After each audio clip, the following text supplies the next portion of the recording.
सोने बाबू आसिम पारा केरला आसिम पारा केरला आसिम पारा ADR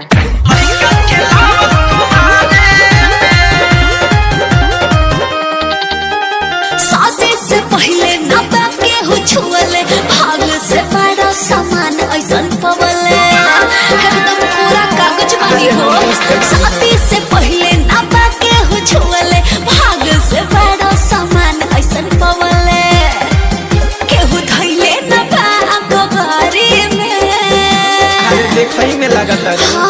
सब जनता नी हम तोरा बारे में रोले लइका खेलावत तुम्हारे एकदम गलत बात है। हो सब जनता नी हम तोरा बारे में रोले लइका खेलावत तुम्हारे में ये क्या बोल रहे हैं हमको कुछ समझ में नहीं आ रहा है। हर जो सच्चाई को बतावत है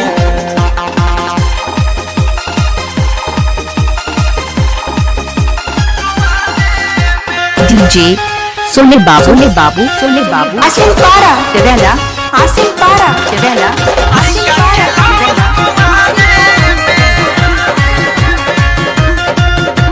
लाखों दीवाना पड़ल रहे पीछे केहू के देहनी ना मौका हम देखत रही केहू के ठेकल नाए करे जा चीज है सुना अनोखा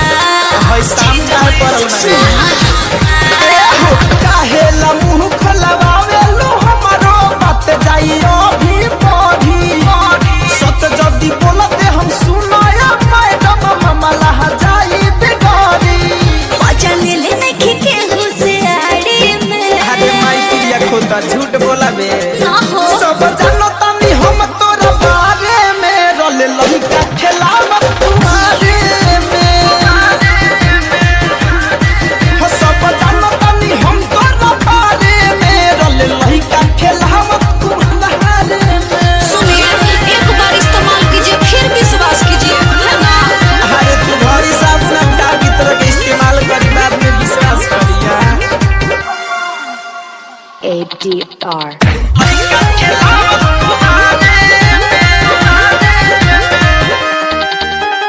नइखे भरोसा तहरा को हमके तो चली के मेडिकल करावो अब उहे दिन आ गई तो सुना तो पटेल जी झूठो के न लाछन लगावो हम लगावो अब तो विश्वास कीजिए। यारे राहुल धनंजय धड़कन के संगे कई बेरे रोलू धराई एही से रहे मोबाइल के संगे देहिया तोरो फुराई कमी कैला ना इज्जत उतारे में अरे अभी तो रौनित भाई तो बाकी बा विश्वास कीजिए। सब जनता नी हम तोरा बारे में रोले लइका खेलावत तुम्हारे रे कुछ जनता नी हम तोरा बारे में रोले लइका खेलावत तुम्हारे कौन आपको भटका DJ है जी? सोने बाबू आसिम पारा केरला आसिम पारा केरला अनुराग वादी को बताइले रे आसिम पारा केरला